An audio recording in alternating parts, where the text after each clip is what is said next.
Wright.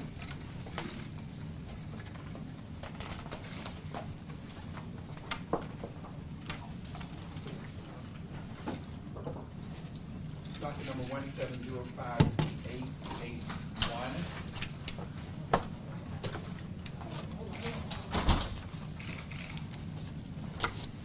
And 1708875. Rather, Mr. Turner is present in court represented on this matter of Mr. John Perry. Mr. Wright is present.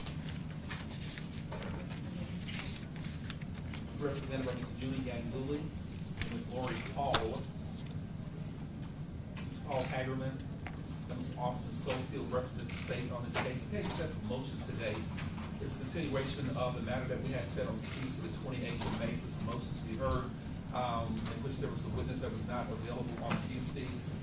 There were some other motions that have been filed, and for the record, I want to apologize to the lawyers because, as you know, I can't investigate cases. I'm off the court to investigate cases, and the motion which has been filed in the wiretap, that order that had been signed by Judge Campbell, as required by Tennessee law, was ordered to be placed under seal, and asked the clerk's office to deliver this order, this motion to the court this morning so I can review the probable cause on it, and that there's an allegation that was made by Mr. Ganguly, I believe, that when Judge Campbell entered this wiretap order, that it was not sufficient probable cause to enter that order. And this is about 80 or 90 pages of materials that I've read while we were in a recess, and that's why it took me a while to resume court this morning, because I had to read a little booklet, because I couldn't otherwise investigate the case. So I'm lawful for the court to investigate a case unless the matter is actually pending before the court. And so the court did take some time over the recess to review this document that was ordered to be placed under seal by Judge Campbell. It was delivered to the court by Mr. Cedric Woodson, who is the CAO of the Shelby County Criminal Court Clerk's Office, and as soon as this hearing is over, I'm going to put this docket in hands of Mr. Wooten, who will place it back under seal in the clerk's office. Are all parties ready to proceed? I believe we are, Judge. Yes, sir. As Your Honor said, we are here principally on Mr. Ganguly's motion to suppress the order and wiretap that Your Honor just described to the court. Mr. Ganguly has filed a motion to suppress communications derived from the wiretap, arguing, like Your Honor just summarized, a lack of probable cause. Yes, sir. I'll let Mr. Ganguly argue for himself. I will just introduce to the court the document that you just read. In November of 2017, an affidavit, application, order were presented to Judge John Campbell, Criminal Court Judge Division 6. The affiant, so Jesse Browning, and the affidavit summarizes his qualifications and certification by TBI to request such a wiretap application.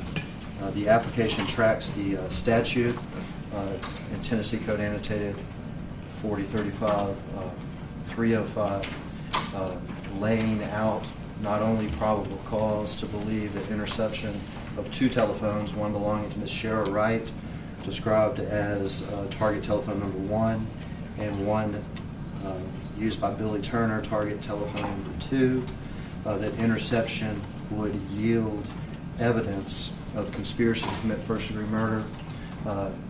murder, and subsequent cover-up of those crimes. This wiretap application, as I said, was in November of 2017. It was reviewed and signed by Judge John Campbell, authorized pursuant to a letter that's signed by Amy Wyrick, the District Attorney General. Application summarizes not just new probable cause developed since the initial investigation, but also makes mention and summarizes a previous wiretap in this case back in the months subsequent to the original crime, some 7 years ago. The application makes quite clear that it is premised upon new probable cause and not evidence and probable cause that was used back 7 years ago for the first wiretap. The application makes clear that several large events had happened since the first wiretap.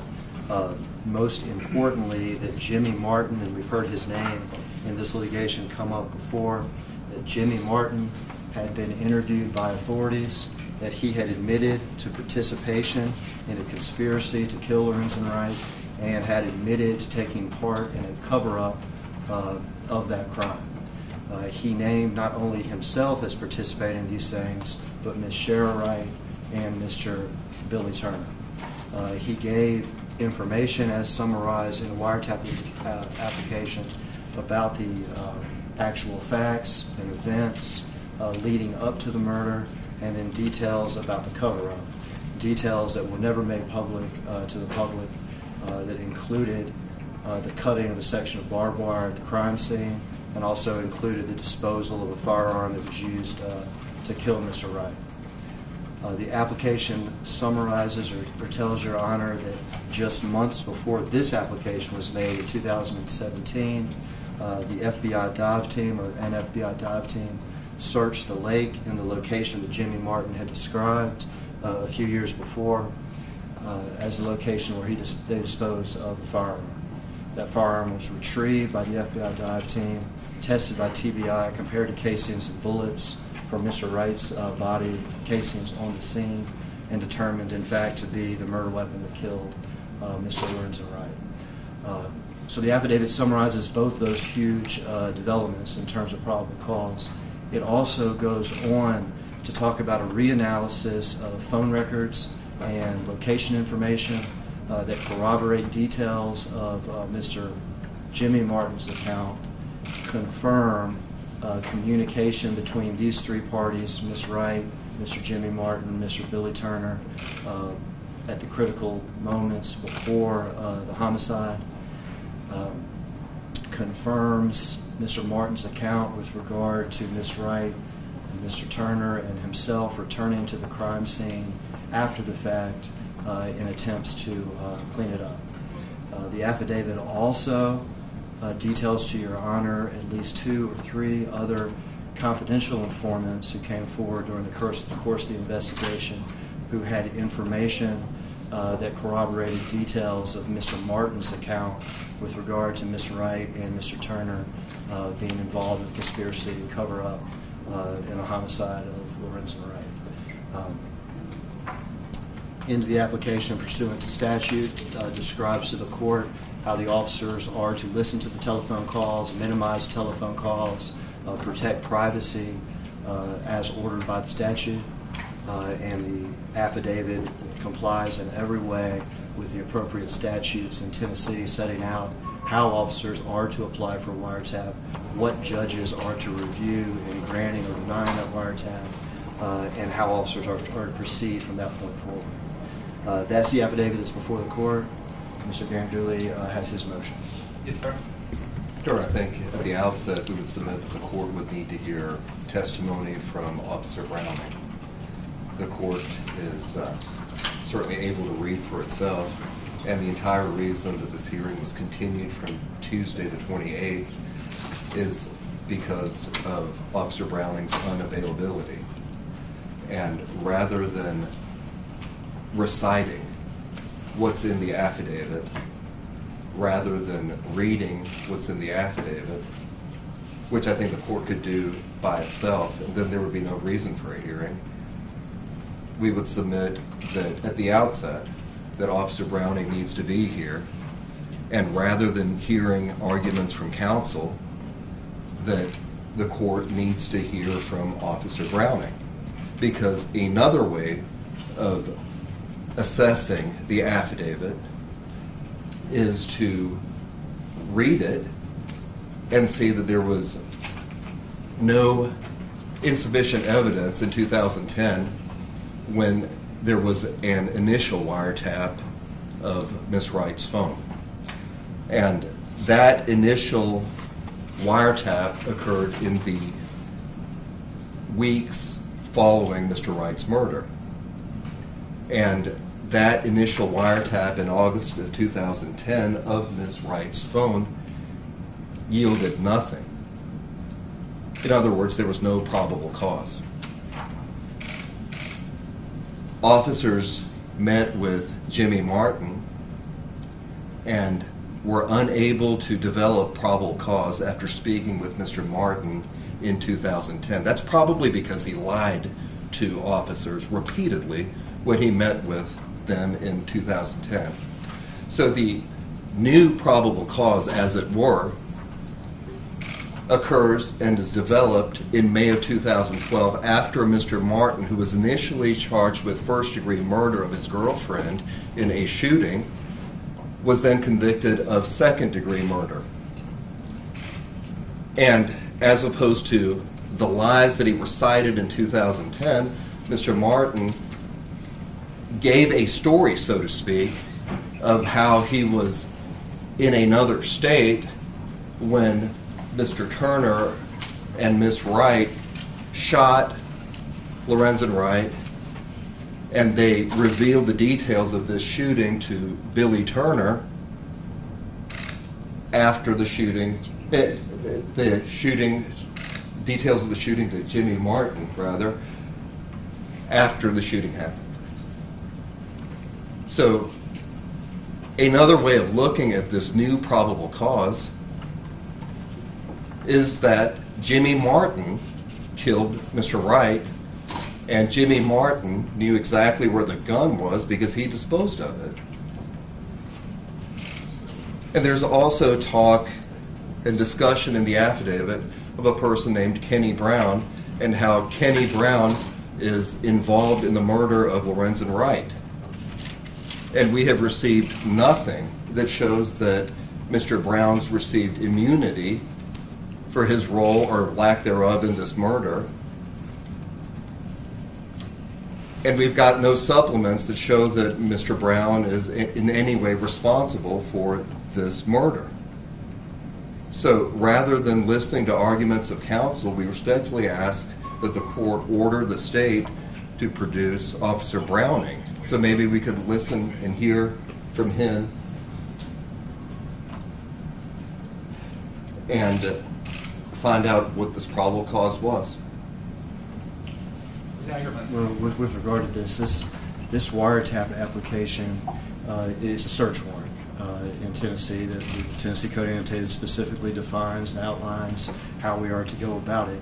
And Tennessee criminal procedure and case law specifically articulates how we are to review motions to suppress. This motion to suppress is whether or not probable cause existed within the four corners of this warrant to support a wiretap. And that is a decision for your well, first for Judge Campbell to make when he's presented with it, and then for your honor now reviewing that decision to make for yourself. Detective Browning is the affiant. There are requirements in statute that he be certified by TBI, that he be a commissioned law enforcement officer in Memphis and Shelby County, and he's the individual that swore to the wiretap application. His testimony is not only not needed, but it's really not allowed in the determination of probable cause. We are confined to the four corners of this warrant in establishing whether or not it articulates probable cause for these wire interceptions. Or again, we would submit that what probable cause exists for Kenny Brown in the body of the affidavit also exists or does not exist for Sherra Wright, and we'd like to hear from Officer Browning as to why he talked about Kenny Brown in the body of this affidavit, but Mr. Brown isn't indicted, isn't charged, hasn't received immunity, but Miss Wright is.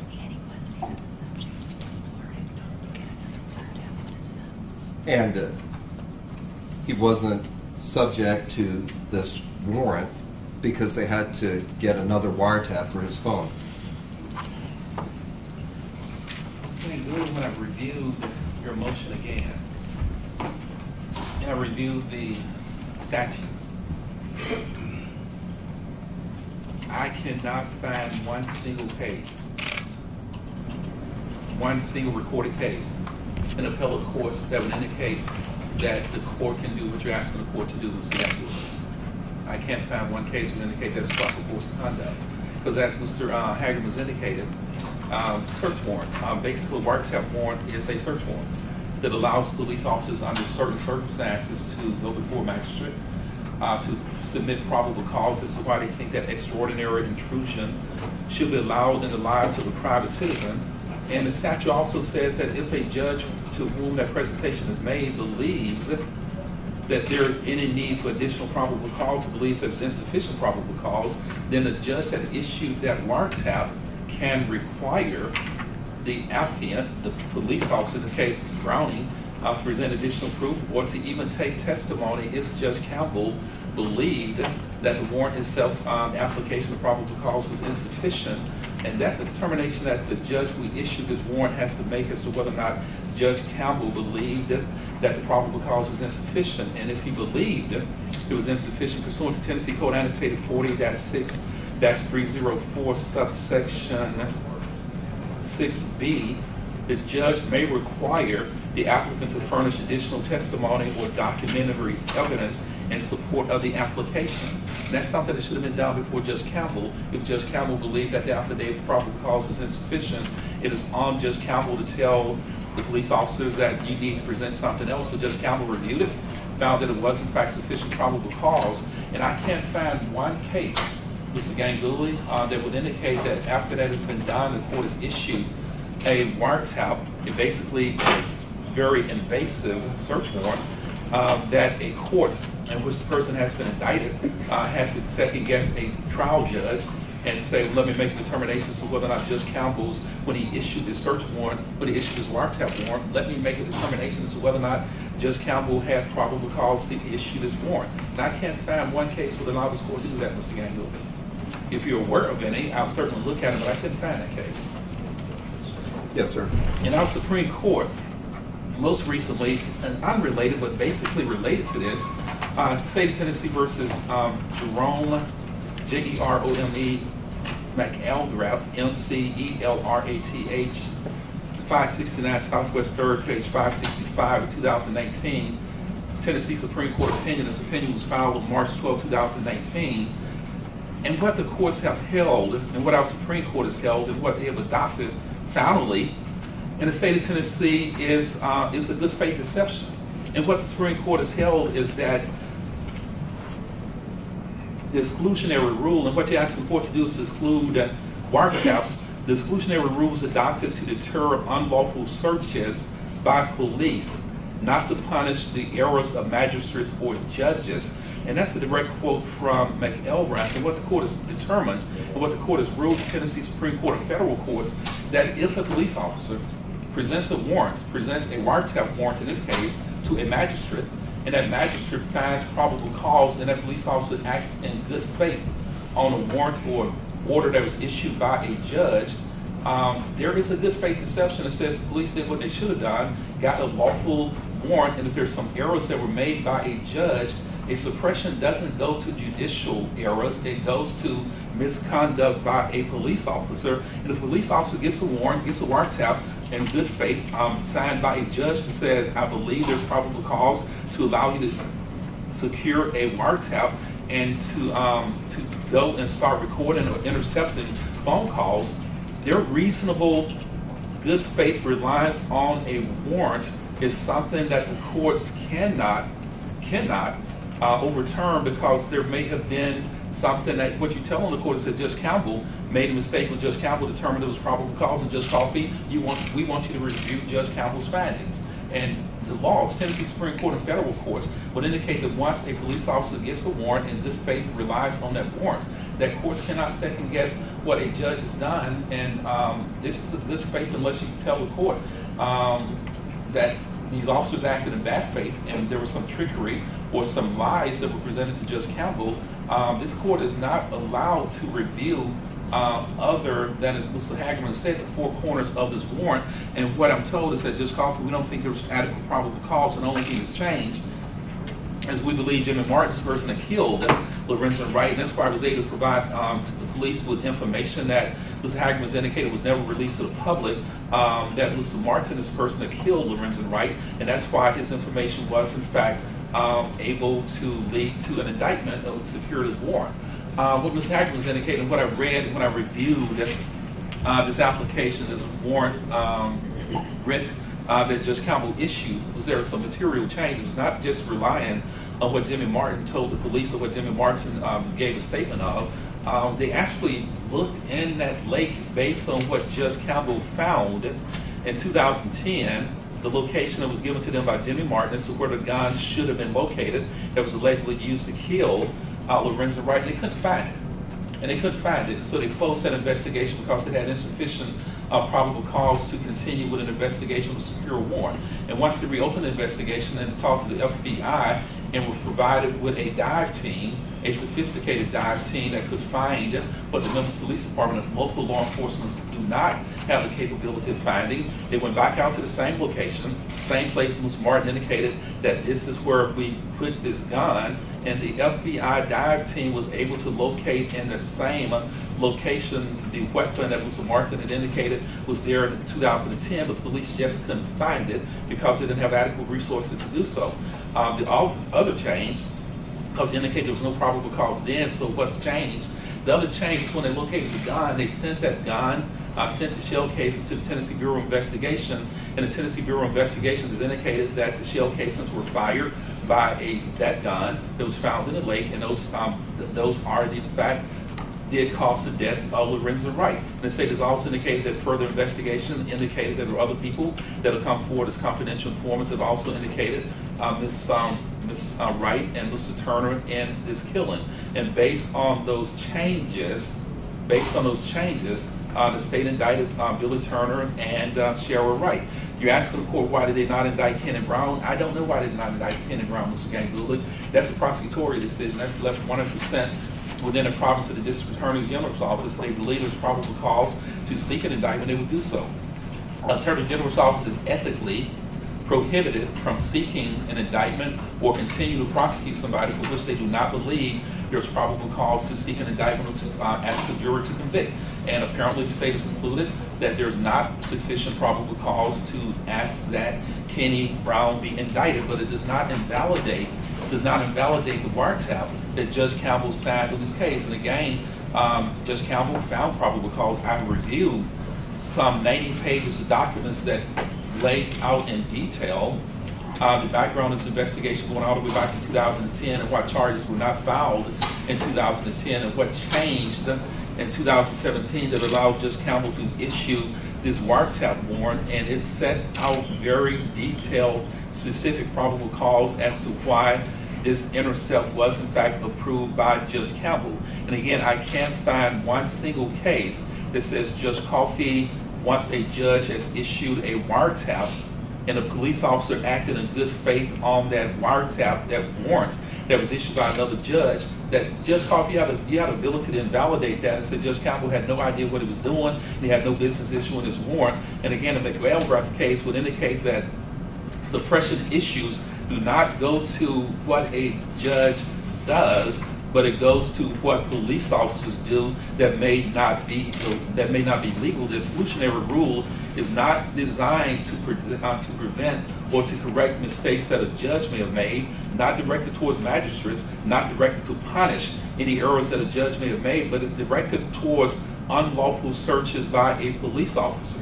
In the McElrath case, now Tennessee Supreme Court has conclusively answered that question of good faith reliance, that if a police officer goes before a judge, presents probable cause, and acts on a warrant that was signed by a judge in good faith, then there is no mechanism for the court to say Judge Campbell made a mistake and we're going to suppress something that another judge did when a police officer did exactly what he or she should have done, and they acted in good faith, got a warrant, and in reviewing this warrant, there's more than enough probable cause. In fact, I cannot at all, if I were to second guess anything that Judge Campbell did, there's no grounds for me to second guess anything that Judge Campbell did and conclude that there was no probable cause for this wiretap to have been issued. The probable cause in this is overwhelming, and there are huge differences that have been laid out in his affidavit as to why there is now probable cause to arrest and charge and get a wiretap when it was not sufficient probable cause some 7 years ago. So I'm not going to second guess Judge Campbell, and even if I did, Supreme Court says, Judge Coffey, you can't do that.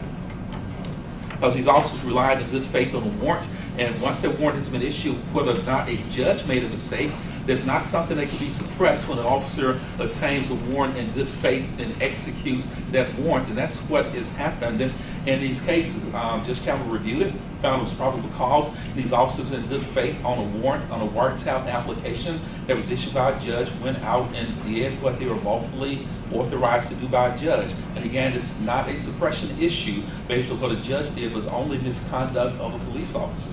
I can't find any other case, Mr. Gangula, that would like me to address the issue that you're asking the court to address, and especially in light of what our Supreme Court has now ruled in 2019 and the last 6 months or so, which the courts have continued to carve out good faith exceptions.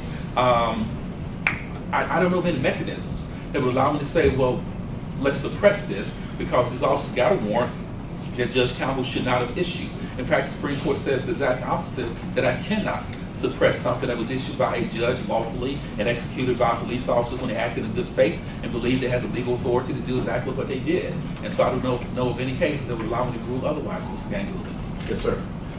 If you found a case, I listened to it, but what I have before me and the application, also this application, which was ordered to be placed under seal by Tennessee statute, also it is a private document. It cannot ever be disclosed to the public, which is why it's under seal, which is why I don't have it, which is why it's in the clerk's office. It can never be disclosed to the public, and I'm not going to, because again it will be a violation of the statute.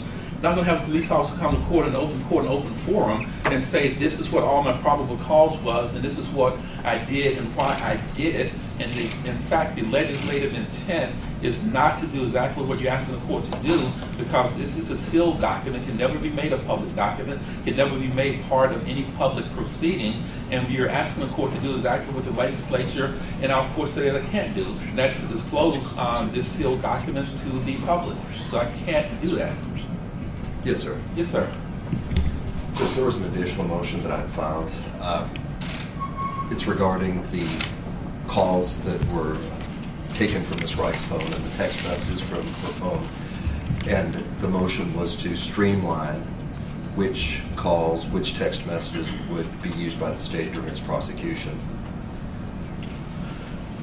I'm going to presume that discovery motion has been made. I'm going to also presume, unless the lawyers tell me something different, that includes Mr. Perry also not at all ignoring your presence, Mr. Perry. But unless the lawyers tell me something different, I'm going to presume the state has complied with its discovery obligations under Rule 16. Mr. Schofield and Mr. Hagerman, and I hope at some point, and I think the Attorney General's Office in Memphis is moving closer to that position. I think they now have open file discovery, if I'm not mistaken, in the Attorney General's office. But I know Mr. Hagerman was Schofield for a number of years before that even became policy. And when I prosecuted that office, I also had an open file policy. Now I know Mr. Hagerman and Mr. Schofield makes the entirety of their files available to lawyers. And I'm sure Mr. Hagerman and Mr. Schofield will tell the court today and tell you, Mr. Perry, that you come see anything in their file anytime you want to, and they'll make it all available to you. And I don't know what specific phone calls that the state intends to produce, but I'm sure that they would let you know, Mr. Gangula, exactly what calls or what text messages they believe they would ask to introduce a trial, because based on an ongoing investigation, which there may have been, I don't know, hundreds of phone calls or text messages recorded, I don't think they intend to introduce all of them. So I'm sure they would narrow it down to which ones they might introduce a trial, Mr. Gangula. And then that's my intention. They have all the calls and all the recordings. They have absolutely everything. But I agree with Your Honor, and I agree with Mr. Gangula, that at some point before the trial, we should narrow down the universe of calls that the state may use. And that's my intention, to go ahead and do that and get that to Mr. Gangula, because there are thousands. Yes, sir. So we show that request. Your Honor, Mr. Gangula has indicated Mr. Hagerman and Mr. Schofield are two of the most ethical prosecutors ever dealt with in the 12.5 years I've been on this bench. And they're not going to ask you what some other folks might say. Is that you have it, you look at it, it's your obligation to look at all these thousands of phone calls. It might be burdensome even with an investigator.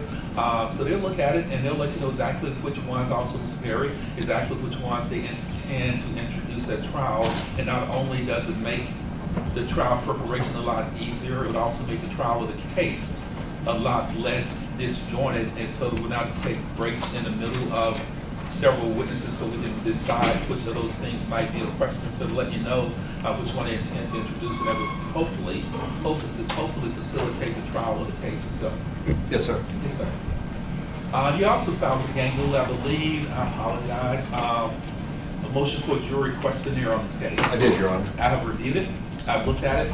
I will, at some point in the near future, draft a proposed questionnaire that will probably, I'm sure, include a lot of what you're asking, but there's some things in it that I don't know that I will, in fact, include it in a jury questionnaire. But as soon as I draft it, I will make it available to all parties so you can look at it and see if you have any objections or any recommendations or anything I might have excluded or something that you might believe that should be included. But I will, in fact, draft a jury questionnaire in this case, and as soon as I finish it, I'll make it available to all lawyers.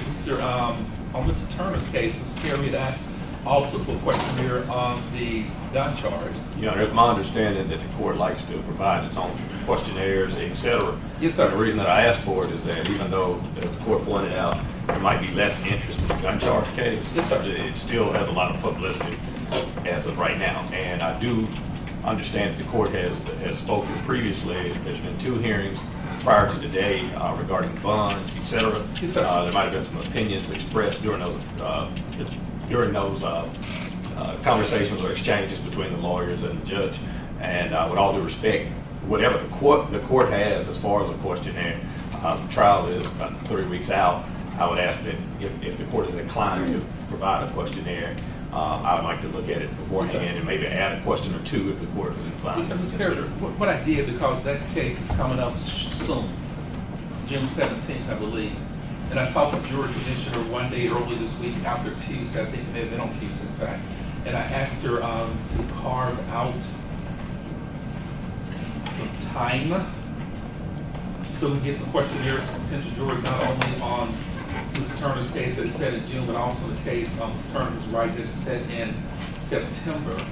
And logistically, it's difficult, but we'll get it done on that June trial setting. In fact, on the case, on the homicide case, the conspiracy case is set on September 15th. For the record, what I told Ms. Kimmons is that we will meet with her on August 30th.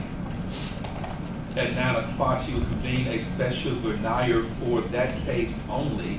And I'm going to submit about 200 jury questionnaires to potential jurors on August the 30th. And they will be qualified, preliminarily qualified just for this case. I would not be in court the week of Labor Day. It's the only week that I'm scheduled to take off this year.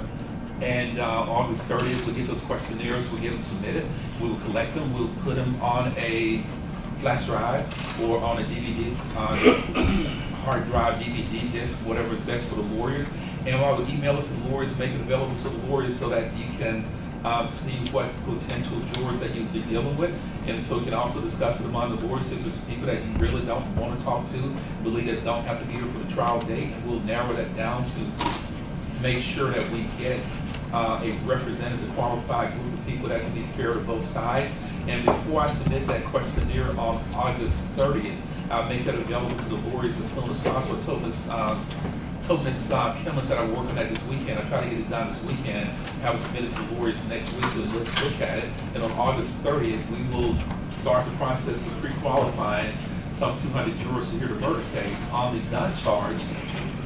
Because of the time constraints, the Tennessee law requires a minimum, I believe Ms. Kimmons told me a minimum of 10 working days in order to send out subpoenas to have people come in for jury service. So it would not logistically be possible to get that done at this point. But what I told Ms. Kimmons is she's going to bring 70 jurors to court on Monday, June the 3rd.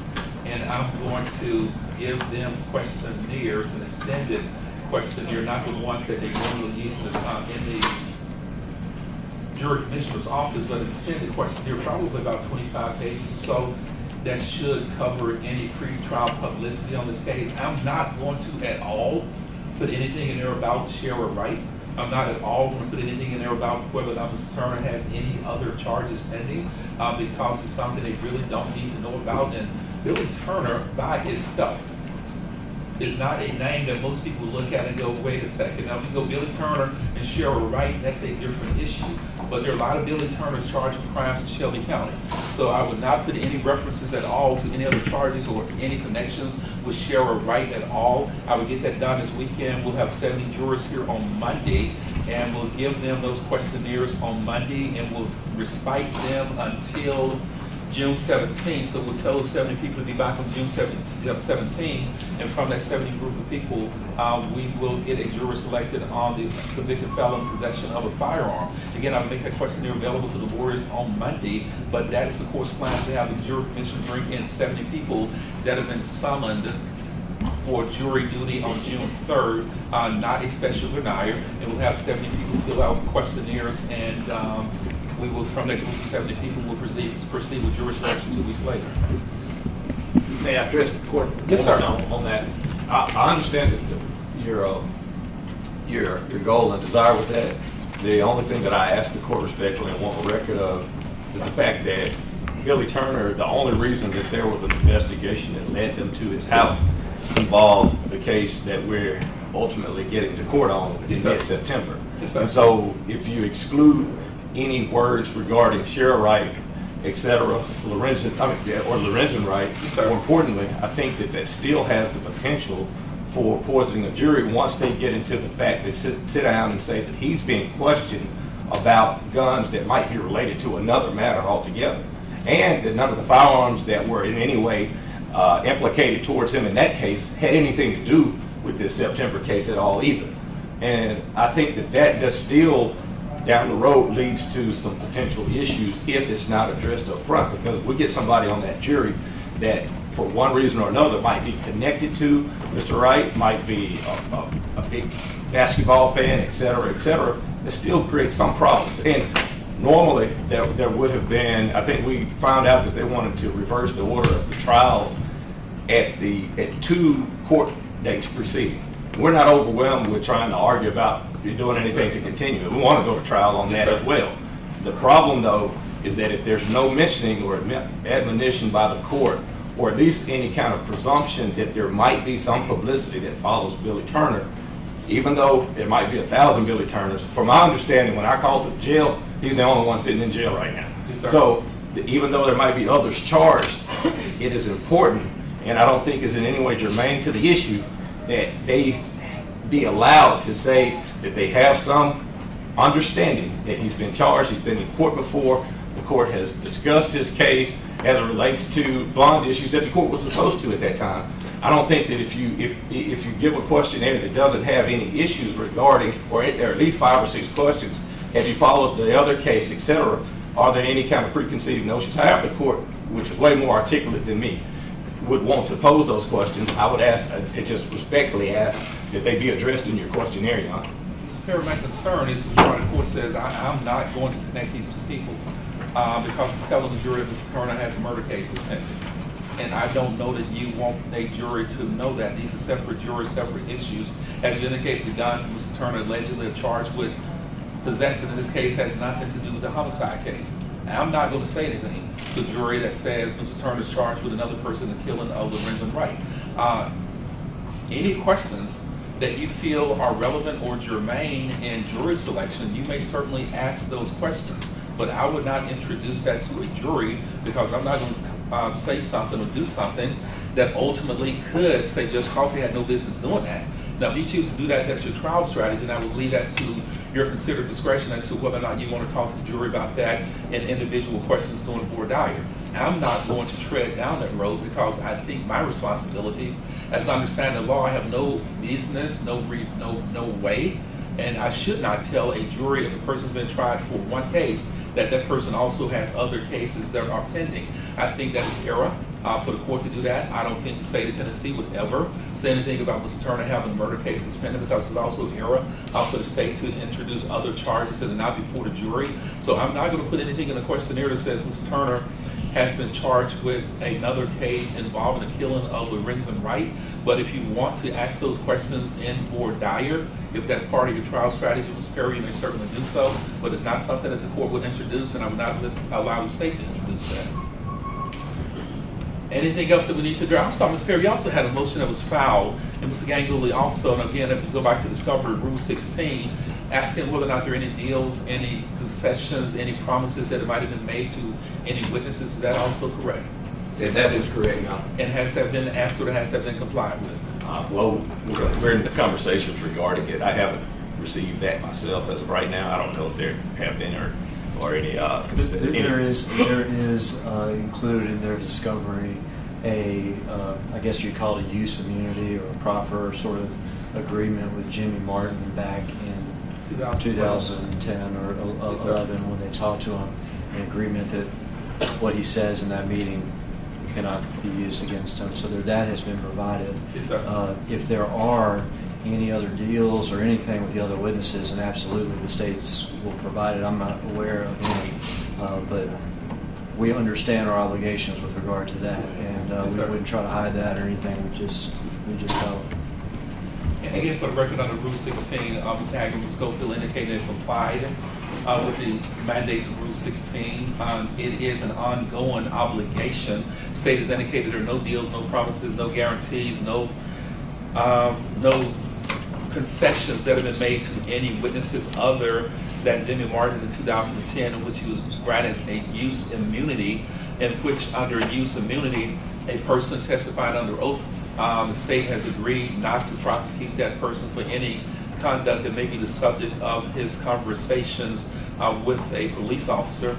So the state has indicated they've provided the use immunity to the lawyers on this case. There are no other agreements, no other deals, no other concessions that have been made to any other witnesses. And again, it's an ongoing obligation, and if anything constitutes possession of Mr. Haggard or Mr. Schofield, they will in fact notify you, Mr. Perry, and Mr. Ganguly as soon as they receive any information to the contrary.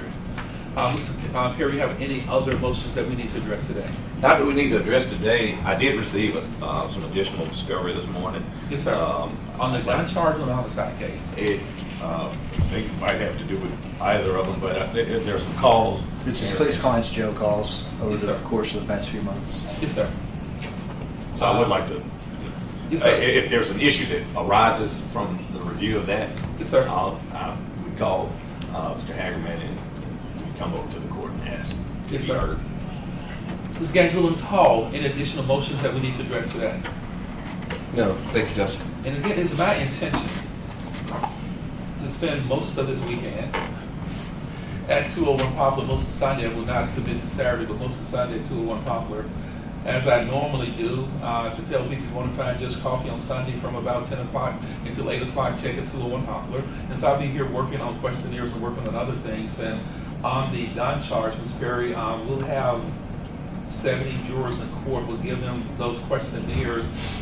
We'll let you take a look at them, but I am not under any circumstances, want to make it very clear, would not allude to directly or indirectly that Mr.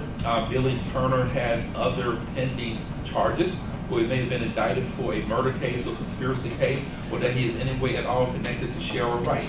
I'm not going to put that in writing anywhere. The state of Tennessee will not be allowed to ask jurors anything about whether or not they heard that Mr. Turner might have been arrested for a charge with a homicide. That would be prejudicial. That was something that the court cannot do, cannot allow the state to do that. But again, if you believe that is part of your trial strategy, you want to ask those folks those questions once they are seated in the jury box on June 17th. Ms. Perry would never tell you how you should conduct your trial strategy, but it's something that the court can't do because I firmly believe it will be overwhelmingly prejudicial to Mr. Turner on the gun charge to have a jury know that he's indicted for a homicide or conspiracy case that has nothing to do with the guns that he allegedly had in his possession that is the subject of his trial on June 17th. So that would not be broached by the court. It would not be permitted by the state, but it would never tell you what your trial strategy should be. And if you choose to ask those questions, you may certainly do so, Mr. Perry.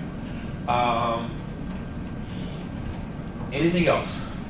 Yes, sir. And Monday, Ms. Ganguly, Ms. Hall, Mr. Perry, on the homicide case, I will have, in fact, probably 35 or 40 pages of proposed questionnaires for the jury on the case that's set in September. Give you a chance to take a look at it, Ms. Hager, Mr. Schofield. If you have any objections and recommendations, let me know, and we'll consider those at a later date. Other than the lawyers and Judge Coffey need to be back in court on this case, we will continue Ms. Turner's case until June 17th for the trial of the convicted felon in possession of a firearm. Ms. Turner, Ms. Wright's case will continue rather until the trial date of September the 16th, I believe, for the trial of the homicide and conspiracies case, September the 16th, and I have those questionnaires available to the lawyers on Monday morning, June the 3rd. Mr. Perry, Ms. Hall, Mr. Gangouli, Mr. Hagerman, Ms. Schofield, thank you all. Mr. Wright and Mr. Turner keep working with the lawyers. Mr. Turner, I'll see you back before the June the 17th, sir. Thank you all. Thank you.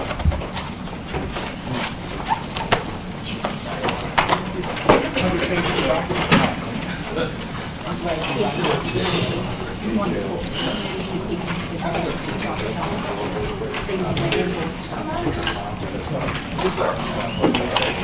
Call the court into recess. Everyone to remain seated. Court stands in recess. Anytime.